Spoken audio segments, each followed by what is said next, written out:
Welcome to What a Creep, the show with Margot Donahue and Sonia Mansfield talking about creeps from the past to the present. This is your quick guide to the biggest creeps, jerks, assholes, and losers, the best of the worst. From two nice ladies who want the world to be a little less creepy.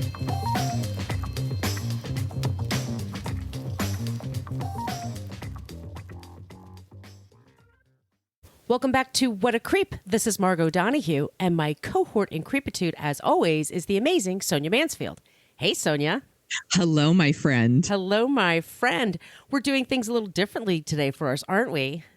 We are. We can actually see each other while we're recording, which has, we've never done it this way. No, this is very different. Actually, you can see me. I can't see you. I've got my script in front of me. Perfect. So I start picking my nose or whatever. Just let me know. No, I won't let you know. Instead, I'll make screenshots. There you go. And we'll post it in the Facebook group. Hi-yo. Hey, everyone needs to see this. Margot's picking a winner. Winner, chicken dinner. Okay, it's the day after Thanksgiving, and we're feeling a little bit punchy today. Yes. We have an old-timey Hollywood creep. We love those. They're so exciting. That's going to be the show today. And at the end of the show, we're going to talk about somebody who's wonderful and not a creep, just so you don't leave the world feeling terrible. You know, we want some balance here. We are the podcast that talks about creeps from the past to the present.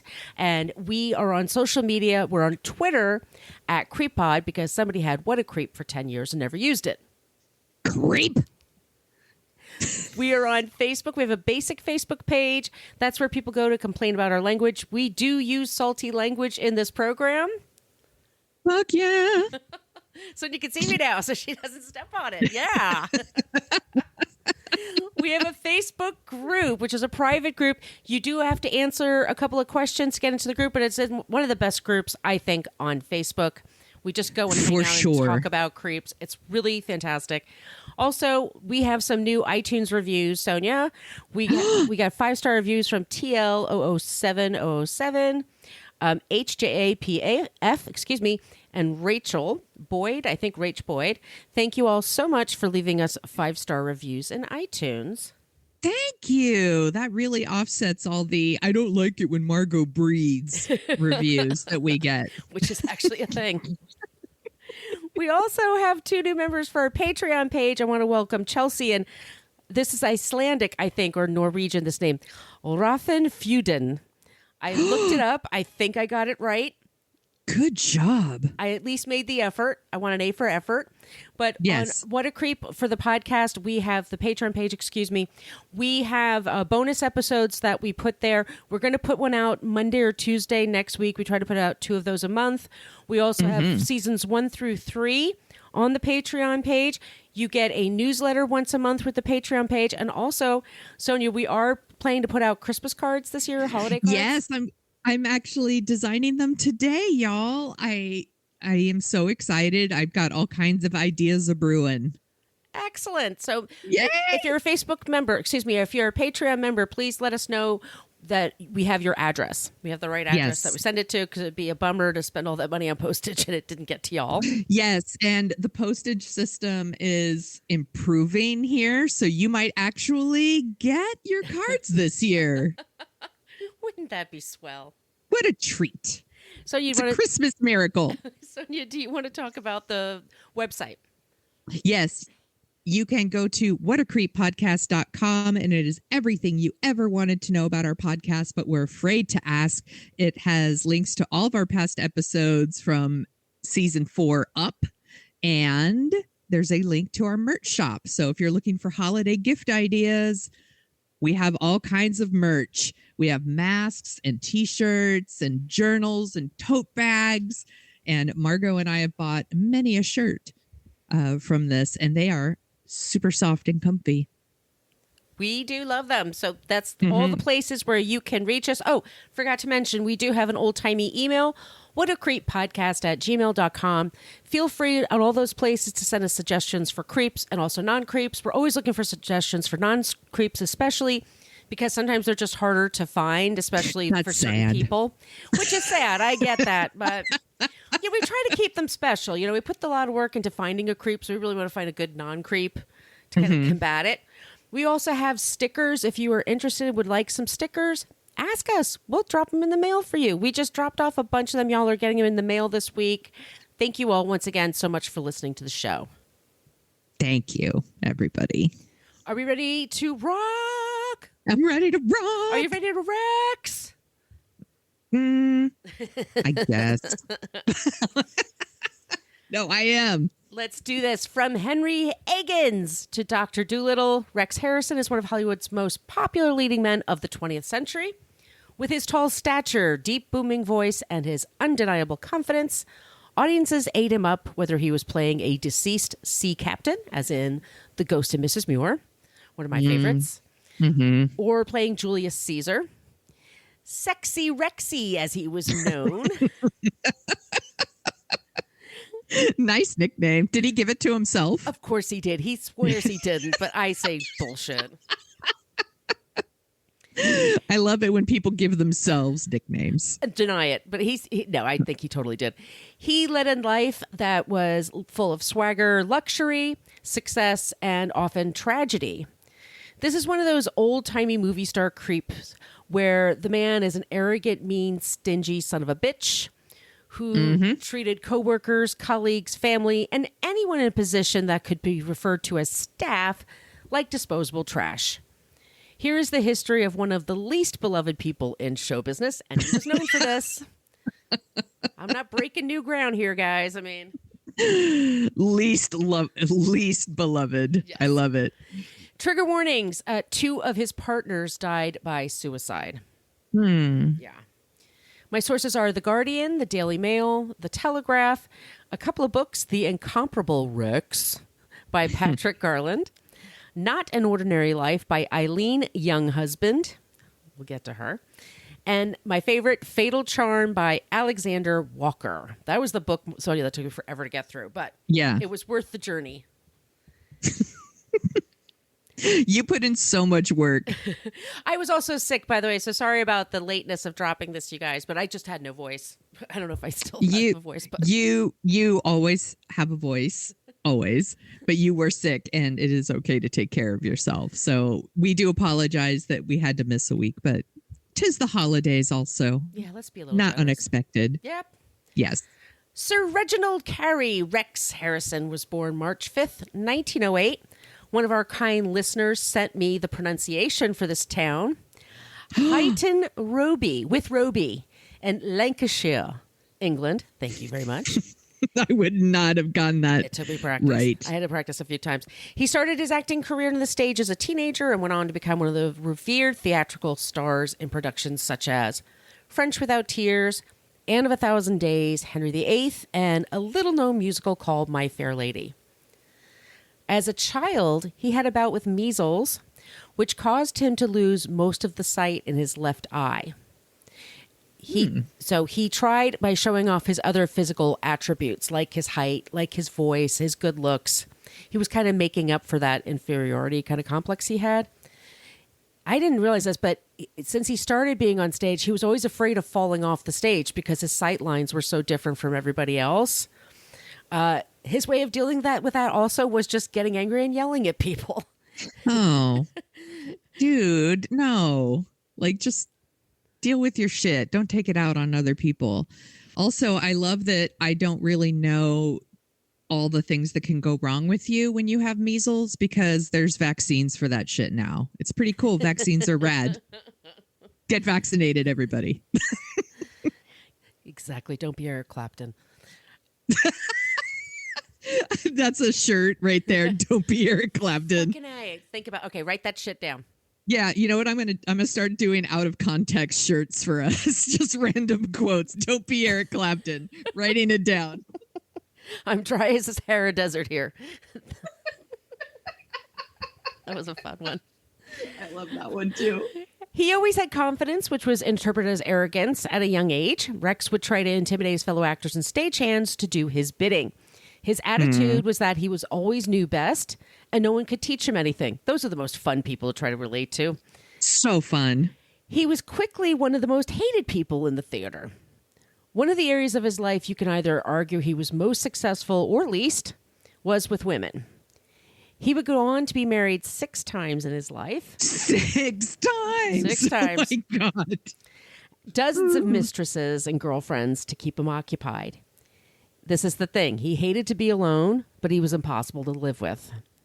Yeah. Yeah. Oh, I was just going to say, like, when you're the 5th wife or you're like, this one's going to stick, I'm different. They Like, all said that. We'll get to this. Yeah. We'll get to his love bombing and his other shit. The man was condescending, played mind games. He always kept his women guessing how interested he really was. He loved the chase and secret phone calls, but he hated confrontation. When confronted, he would use his height and his voice to intimidate people, and then they would run off or they would get scared. He was perpetually keeping more than one woman on a string, no matter if he was married or not. His first wife was Noelle Colette Thomas. They were married from 1934 to 1942, and they had a son named Noel. Their marriage was constantly fraught with arguments, and their son Noel said the first learns he remembered using as a child were "shut up," because that's all his parents said to each other. That is really That sad. really makes me sad. Rex was on stage in the London West End and making movies at the same time, which caused him to burn out, and he was even more irritable than ever. For a time, he left his family to go on a road trip along the coast of France. This is right before World War II, and that's where he starts and falls in love with an actress named Lily Palmer. They have an affair for several years.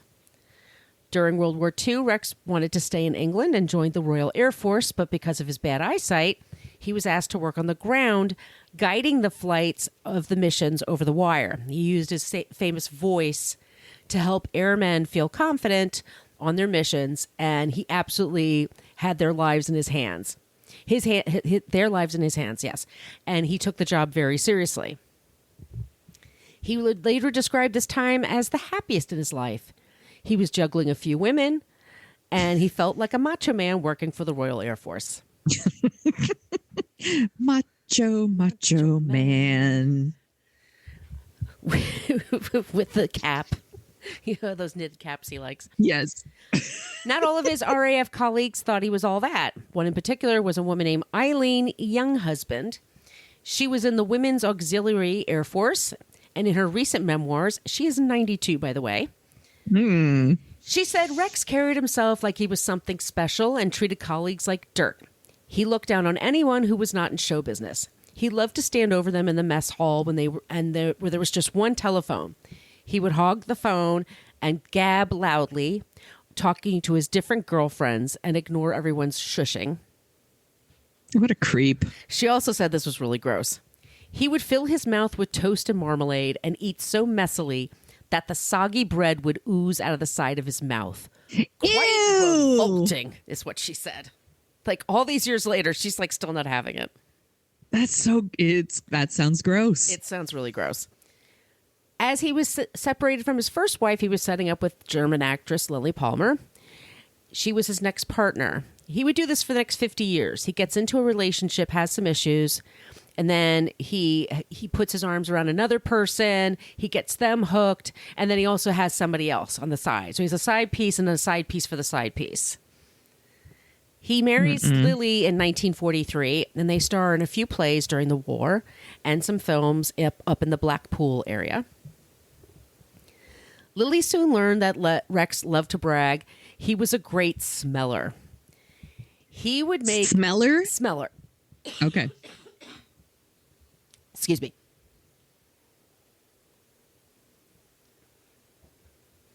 Smeller. He would make a big deal when ordering wine of smelling the cork, which is not really a thing I've learned from friends that are sommeliers. They're like, that's stupid. I am also a really great smeller. Please, everyone, endorse me for smelling on LinkedIn. And so he would always send the first bottle back just to show off how particular he was about these things. But they all knew he was full of shit. He didn't really know what he was doing. Right. I would like to think that Lily would often say to him that he dealt it. You smelt it. You dealt it. Just to give some context at this time, this is World War II. There's a lot of rationing going on with food, with gas, with everything. So Rex and Lily, they're on a vacation and they're going to an Italian restaurant, and it's like a hotel with a restaurant. And they're there with a friend of hers, another actress. And he decided his salmon didn't smell right. Once again, the man smelt very well. He called over the maitre d' and yelled, "This fish is rotten." And the maitre d' goes, "No, signore, it's a fresca." And he says, "No, it's bad. And I want you to bring the chef out here right now." And he says, "The chef, he busy, too busy." And he says, "Then I want your manager." Because he's a Karen on top of everything. Oh, my God. I would like to speak to the manager. The guy says, "The manager's not here, okay? It's just us. It's super busy, and your fish is fine." Your fish smells like fish. It's got a fishy smell. Yeah. Dumbass. The maitre d' he hurls abuse at this guy, takes the food and flings it across the table. He then jumps out of his chair and almost falls down. Now all the other waiters show up, and they're a bunch of Italians that are pissed at him. Rex says, "How dare you, you fucking Italian." They all kick the shit out of him and throw him out of the hotel. Good job. Yeah. Here's your tip. After the war, he is getting bored of home life with Lily and their son, Carrie. Rex They probably smell bad, right? That's why. Kids stink, man. You got to go. They do stink, don't they? They do. Yeah. Even the sweet ones, yeah. Rex starts having affairs, including one with actress Carol Landis. Carol was a very troubled person. She was married several times before her 25th birthday. And she was one of those tragic blondes that get caught up in the Hollywood machine. She was a gorgeous lady, but she had a terrible drinking problem. And she was madly in love with Rex Harrison. She had an okay career before and during the war. And she has a lot of credits on her IMDb page. But she's hitting 29 and her prospects are running out. She's pretty, but she wasn't especially talented. And then she did the thing some blondes do is they go brunette. Because they're like, well, everyone thinks brunettes are smart and they get more work. And then they realize, no, you get a lot more work as a blonde than you will as a brunette. I'm saying this as a brunette. Rex tried to cast her in some things with him. And Hollywood soon starts gabbing and gossiping. They know they're together. But it's not until Walter Winchell outs them as a couple that the heat is on Rex Harrison. So they're like, "Hey, you're a married man. You should be with your wife. You know, what's going on here?" And Rex decides. And Carol is like, "Well, leave her and marry me." And Rex is like, "No, I'm not doing that." No, you smell too. He decides. Carol, he says, "Look, you stay in LA. I'm going to go to Europe for a while. Let's just cool things off for a little bit. I think we need to cool down." July 4th, 1948, she invites him over for lunch. And according to Rex, he breaks it to her very gently. And they have this very, they realize they're going to be split for a while, but she was okay. He calls her the next morning, can't get her on the phone.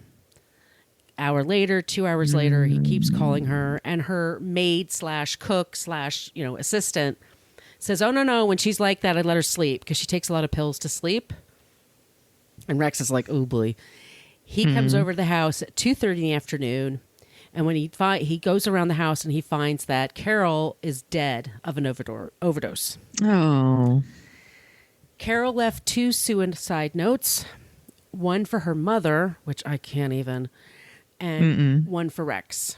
Rex apparently either tore it up or took it with him.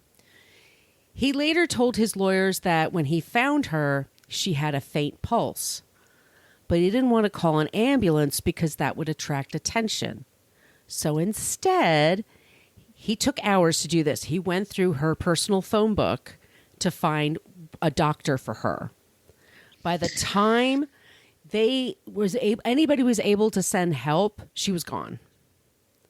She might have been saved if he had called for emergency, but we'll never know. And her family always thought it was murder.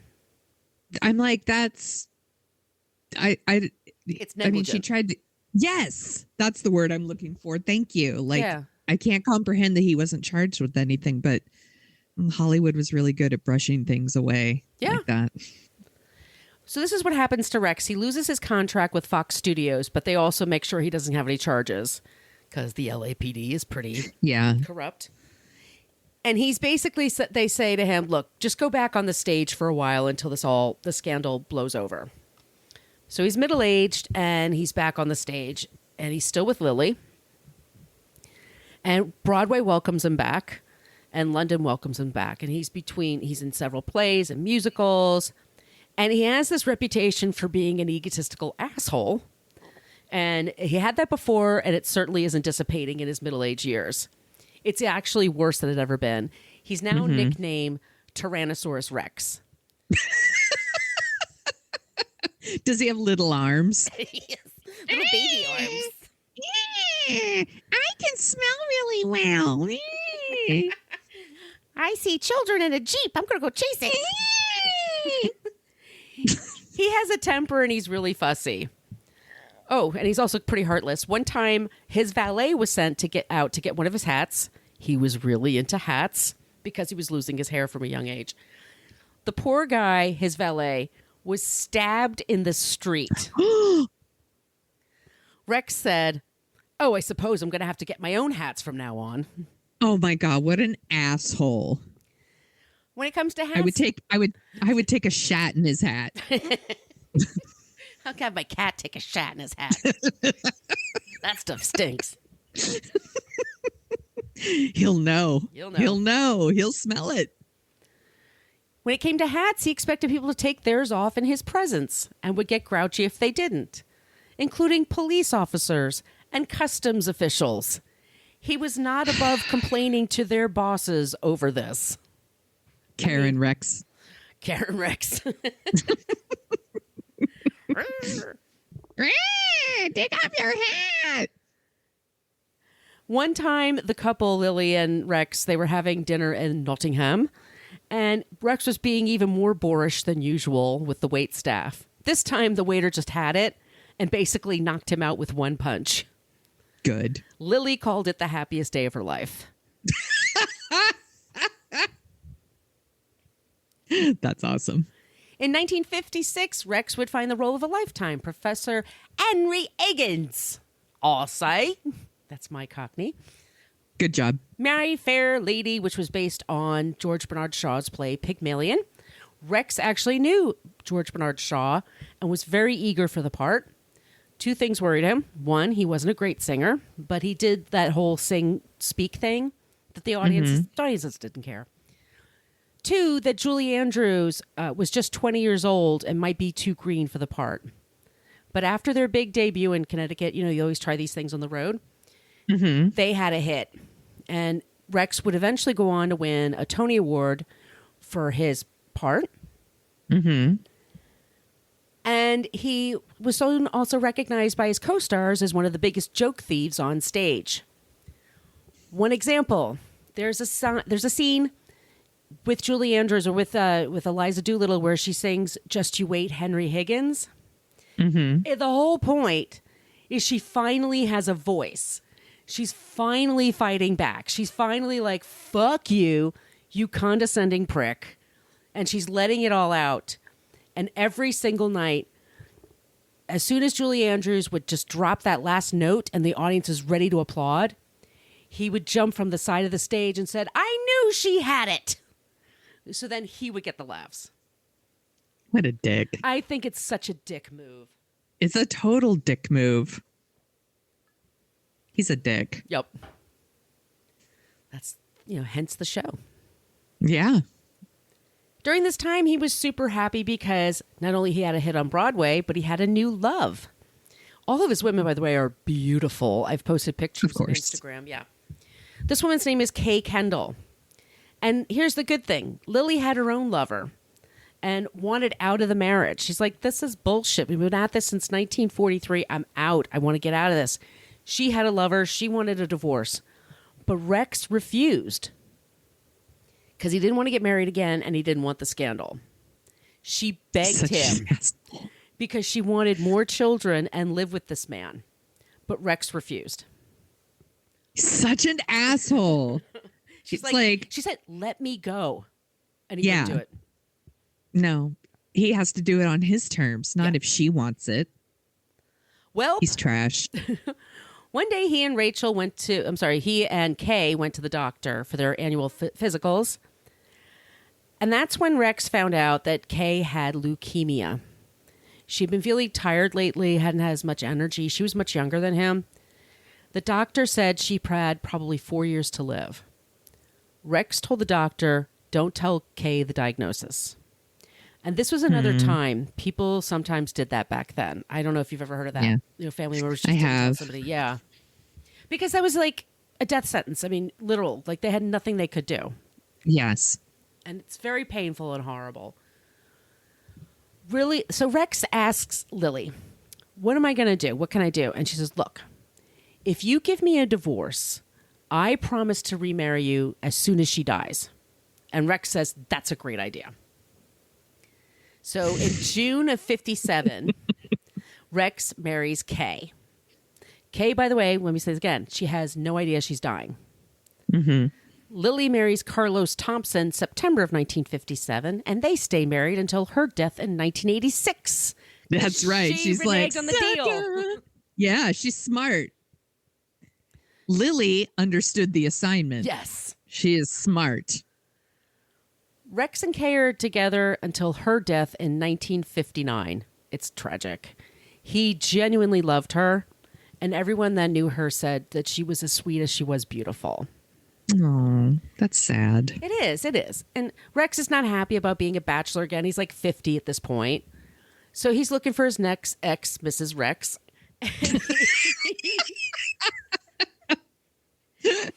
And he finds it in a beautiful, feisty blonde named Rachel Roberts. Rachel was in Foul Play, one of Sonia's favorite movies. Oh, Gerda? I love that movie. That's right. Okay. And she's in the 70s, The Murder on the Orient Express. Yes. I like that movie. Mm-hmm. She was an actress from Wales who could drink Rex under the table, and she had a ton of spirit. She was super focused on her career until she married Rex, and then he wanted her home while he filmed around the world. Mm-hmm. They're living the Hollywood life, which is glamorous, and she's not a glamorous person. She would be, like we would say, like an indie actress. She does not want to be a star. She just wants to act. And Right. She just wants to work. Just wants to work. And she's all of a sudden really self-conscious because he's best friends with people like Liz Taylor. Can you imagine being a woman and walking into a party and there's Liz Taylor? Like, how would you not feel? I would just feel dumpy and, you know, just not even a turn woman. around and leave. I just go, go, leave. yeah. Like that Homer Simpson or Grandpa Simpson gif. Just walk in and out of the bar. Yep. Just put my hat right back on and Game walk over. out. Okay. Marlon Brando, you know, those people. Yes. Unfortunately, Rachel's way of dealing with any kind of sadness, confrontation, insecurity, self-consciousness, she drinks. Mm. She drinks and then she gets into fights with Rex. Their fights were so bad that they were kicked out of a party being held by Liz Taylor and Richard Burton. Damn. When Liz Taylor and Richard Burton are like, that's a little much. They got kicked out for being noisy by Richard Burton and Liz Taylor. Oh, man. You're a monster if that's what's going on. Get some goddamn help. That's crazy. They get married in 1962, and it lasts until 1971 when he meets someone else. Of course. This woman is Elizabeth Reese Harris. Her son is Jared Harris. He's an actor with dozens of credits. Okay. The Crown, Mad Men, Robot Chicken. Mm-hmm. And her ex was actor Richard Harris, also known to drink. And Rex loved getting one over on him. He loved kind of stealing a woman from a guy. She also came with 3 sons.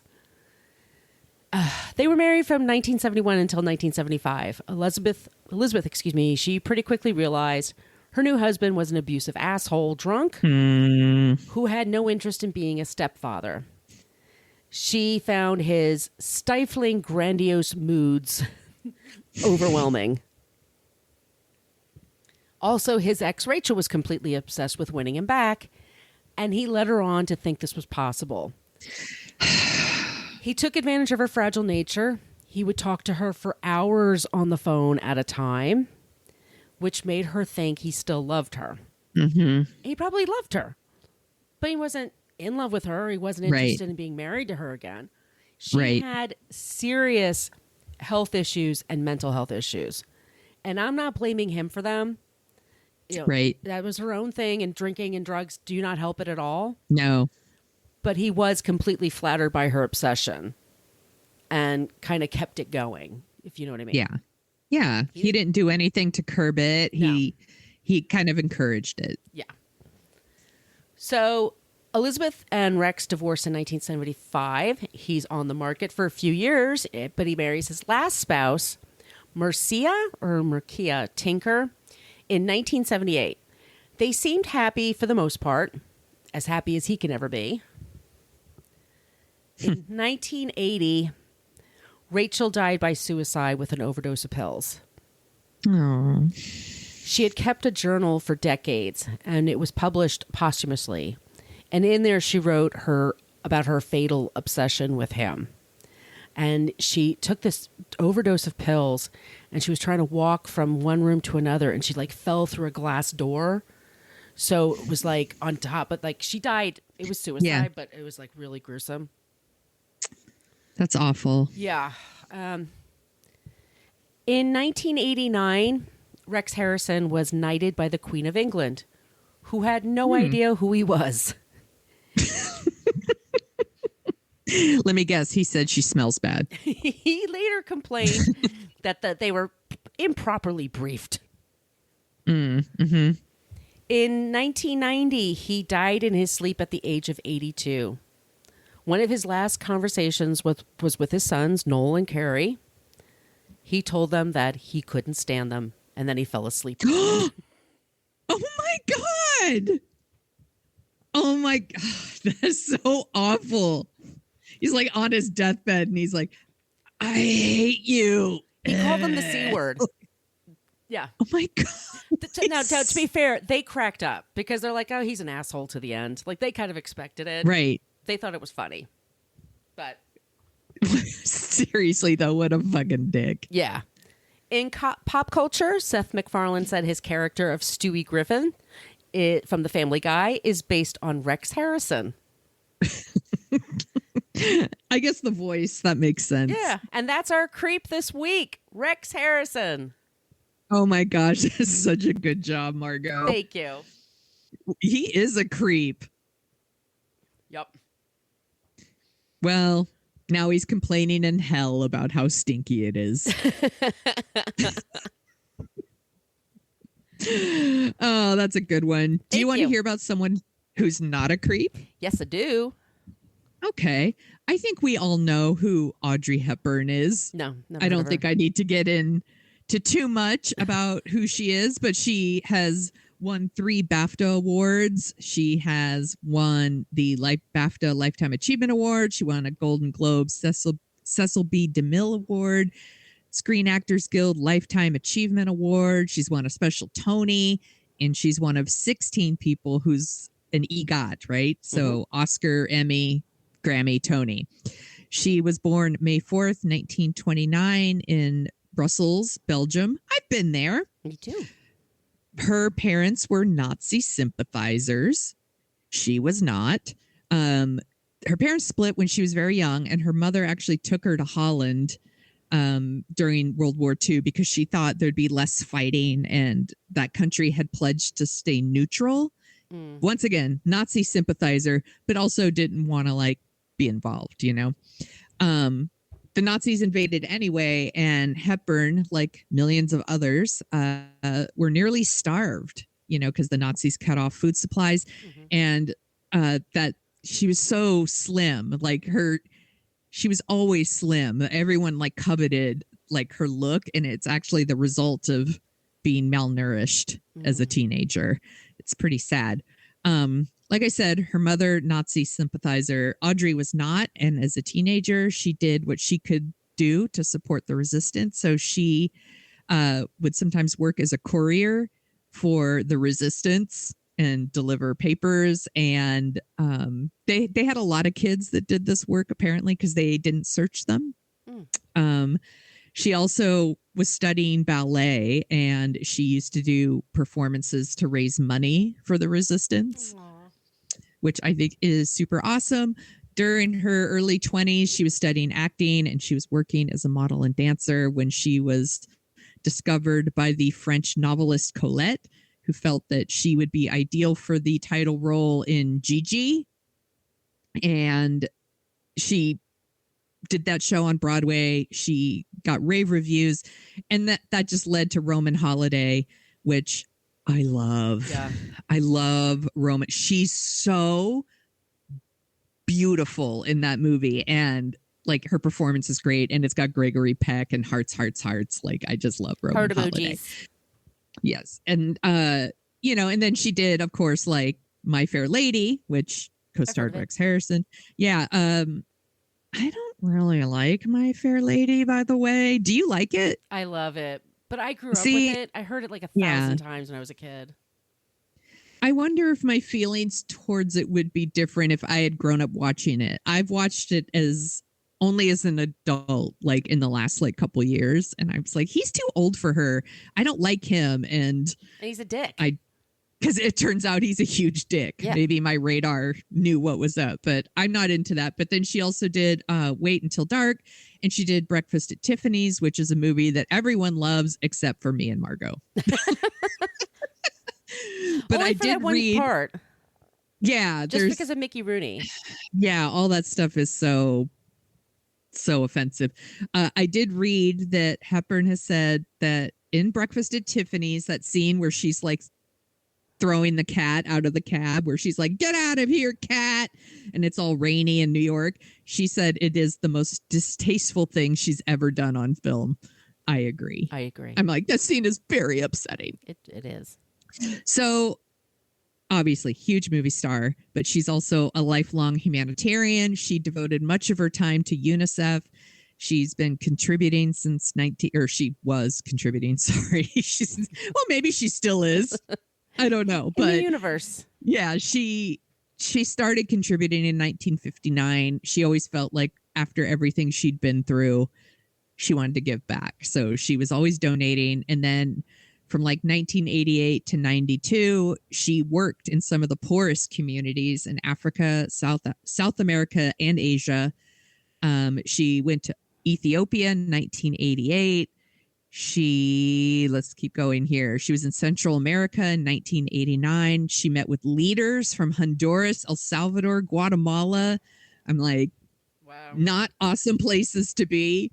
There was a civil war going on in some of these countries, and she would help get food over the border to places that need it. And she said that one of the things she was seeing all the time, this is a quote, "These are not natural disasters, but man-made tragedies for which there are only man-made solutions.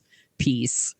And that didn't happen. But she went to Bangladesh, and this photographer for the UN, his name is John Isaac, said that he had gone on these trips with lots of celebrities and people who are wealthy, who are I'm an ambassador or whatever. And he said that she would just run up and just hug these children. Aww. And some of the children were they're dirty, they're sick, they have flies on them, all this. And and they probably smell. So Rex Harrison wouldn't do it. No. He wouldn't. But she would just hug them and without hesitation. And that he said she was like the Pied Piper, children just flocked to her. Aww. And she wanted to help them so bad. And that there's another time where she went to Vietnam, and she was just doing a big effort there to help people get vaccines and start clean water programs. She was just amazing. She could have been, working, doing movies, TV, whatever, or just kicking back with her feet up. And she traveled all over the world to places that nobody wanted to go to raise awareness. December 1992, she got the Presidential Medal of Freedom for all of her work. and then she died a month later. Oh. She had cancer. She died in her home at Switzerland. She was only 63. She was a heavy smoker. Yeah. Heavy smoker. Yeah. 63 is so young. Oh, it's bullshit. Her son, Sean Fierro, founded the Audrey Hepburn Children's Fund in memory of his mother, and the UNICEF have like a fund, an Audrey Hepburn Society fund. And her son said that he grew up like in the countryside. He lived like a normal life, that like their house was not Hollywoodized. They didn't have like a screening room or anything like that. And she had once said about her work, I take what I do seriously, but I don't take myself seriously. Unlike Rex. Exactly the opposite of Rex. So that is our not a creep is Audrey Hepburn. Audrey Hepburn. Sorry. Yes. That's awesome. Great job, Sonia. Thank you. I miss her. Me too. She's such a good person. I feel like I want to go watch Roman Holiday now. She was in a movie called Always. It was like her last film with Steven Spielberg. Yes. I know that movie. Yeah. Richard Dreyfuss, Holly Hunter, John Goodman. Yes. Yeah. That's a good cast. That's a great cast. We should put it on the list. We should. Well, speaking of which, if you like the sound of our voices, and why the hell wouldn't you at this point? You've talked it out seriously. This long. We co-host a show called Dorking Out, where we dork out about movies. And Sonia, what are we going to be talking about next? We're going to be talking about Clint Eastwood's In the Line of Fire with John Malkovich as a evil assassin. And it's got Renee Russo, who looks so beautiful. I think this might have been a request as well. And I think there's going to be a lot to talk about. I watched it last night. Yeah. Perfect Thanksgiving Day. It was like a chaser between Real Housewives and the Beatles. I put this on. And I have it on my Instagram. It's a reel of John Malkovich in a wig running and Clint Eastwood's chasing him. It's fucking fantastic. I can't This even tell movie, yeah. We're going to have such a fun conversation. I know it. It's going to be great. So that's on Dorking Out. If you have any comments or suggestions, please reach out to us on social media. We love it when you use the Annie Potts gift. We got one. That's for Twitter, Instagram, Facebook, or once again, send us an email at whatacreeppodcast@gmail.com. And Sonia, where can they find you? You can find me at thesoniashow.com and The Sonia Show on Twitter and Instagram and TikTok. Where can people find you, Margot? You could find me on social media at Brooklyn Fit Chick for Twitter and Instagram. And my site is brooklynfitchick.com. And I'm at Margot Donahue on TikTok. I'm liking stuff there. I haven't put anything up yet. I'm dipping my toe in that pond. I keep meaning to put like some What a Creep content up, like trying to give, and I get very easily distracted by the algorithm and end up just making dog stuff. Yeah, no, I'm with you. But I am going to do it. I am going to start doing some previews there. I think it would be fun. Excellent. All right, everybody. So we'll be back next week. Thank you so much for listening to our show. Be good. It's the season of kindness. Try to be as kind as you can. Don't be a creep. Creep. Thank you for listening to us talk about creeps. You can follow us at What a Creep Podcast on Facebook, Twitter, and Instagram. But don't follow us too closely. You can email us your creepy stories at whatacreeppodcast@gmail.com. But please keep your dick pics to yourself.